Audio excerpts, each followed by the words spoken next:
ગુજરાતીઓને ફરસાણનો ચટાકો મોંઘો પડશે। ફરસાણને પણ લાગ્યું છે મોંઘવારીનું ગ્રહણ।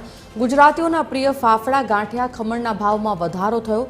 ફરસાણના વેપારીઓએ ફરસાણના ભાવમાં વધારો કર્યો। ગાંઠિયા અને ફાફડાના ભાવમાં ₹150 સુધીનો વધારો થયો।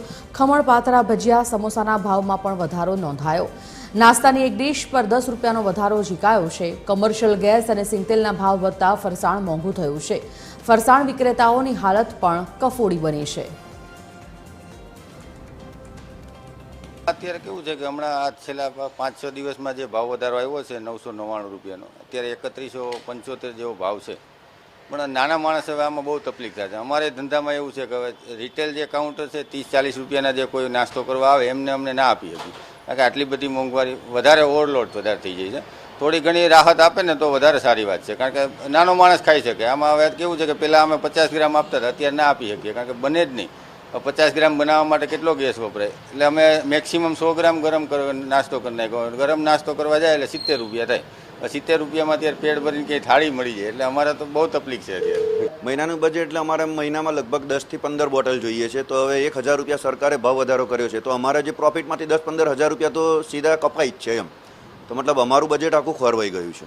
ફરસાણના ચટકામાં જે અમે 50 રૂપિયાની પ્લેટ આપતા હતા એના સીધા 60 રૂપિયા કર્યા છે, અને જો 50 રૂપિયામાં આપવા જઈએ છીએ એની ક્વોન્ટિટી ઓછી કરવી પડે, જે પ્લેટમાં ખૂબ ઓછી દેખાય છે, તો કસ્ટમર લેતા અચકાય છે। તો અમારે યા તો ભાવ વધારો કરવો પડે યા તો ક્વોન્ટિટી ઓછી કરવી પડે। બે જ વિકલ્પ છે અમારી પાસે, બીજો કોઈ વિકલ્પ છે નહીં। પહેલે 40 રૂપિયામાં લીધો તો હવે 60 રૂપિયા સીધા 80 રૂપિયા થઈ ગયા છે। તો અમે ફરવા માટે આવીએ છીએ, એના માટે શું છે કે સવારમાં નાસ્તો તો કરવો જ પડે છે, તો એના માટે નાસ્તો તો કરવો પડે, પણ મોંઘવારી બહુ છે, એના માટે વધારો બહુ છે।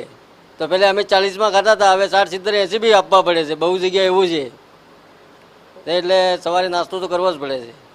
ગુજરાતીઓને ફાફડાનો ચટકો હવે ક્યાંક ને ક્યાંક મોંઘો પડવાનો છે, કારણ કે સિંગતેલના ભાવની અંદર વધારો સામે આવી રહ્યો છે, સાથે જ કમર્શિયલ ગેસ સિલિન્ડરના ભાવમાં જે રીતે વધારો સામે આવ્યો છે તેના કારણે હવે જે ફરસાણના વિક્રેતાઓ છે તેમને તો મુશ્કેલી પડી જ રહી છે, પરંતુ હવે ક્યાંક ને ક્યાંક ગ્રાહકોને પણ આ મોંઘવારી છે તે સહન કરવી પડી શકે છે, કારણ કે કમર્શિયલ ગેસના સિલિન્ડરની અંદર 900 રૂપિયાથી પણ વધુનો વધારો સામે આવ્યો છે।